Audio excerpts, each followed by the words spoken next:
country. Let's get more on this with Ali Shihabi. He's the founder of the Arabia Foundation. He's joining us from Washington. Ali, thank you very much for joining us. You know Mohammed bin Salman. You have close relations with him. How does he want to improve Saudi Arabia's relationship with the Trump administration? What does he want from the Trump administration?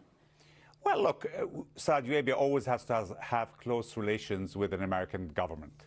And Prince Mohammed has worked very hard to have close relationships with the Trump administration, as previous monarchies have worked to have with every other administration. And the relations are very close. There's a meeting of minds.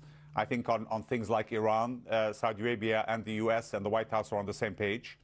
And, you know, Prince Mohammed is overhauling the country in the economy. He has a lot of ambitious economic plans. American business has a big role to play in that. He's coming to America to interact with a lot of business leaders all across the country. Some of them, Saudi Arabia will be investing in their companies through its public investment fund, but many others it's inviting to invest and participate in, Vision 2030, which is the master plan to restructure the Saudi economy. So there's a lot on the table and a lot of shared interests, really. So that's what the Saudis want from this relationship. What they don't want is criticism of Saudi Arabia's war in Yemen. There is this resolution in the US Senate going forwards. There is a lot of criticism from Congress about the role that Saudi Arabia is playing in Yemen, particularly the fact that something like 5,000 civilians have died in that war. Shouldn't Mohammed bin Salman be answering those questions when he's in America as well?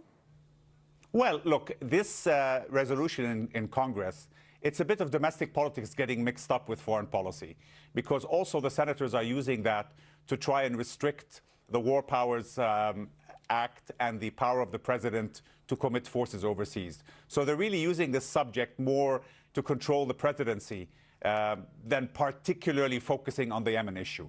Now, look, Yemen is a tragedy. Wars are tragedies, and Saudi Arabia is aware of that and is going out of its way to try and address some of the humanitarian problems that are there.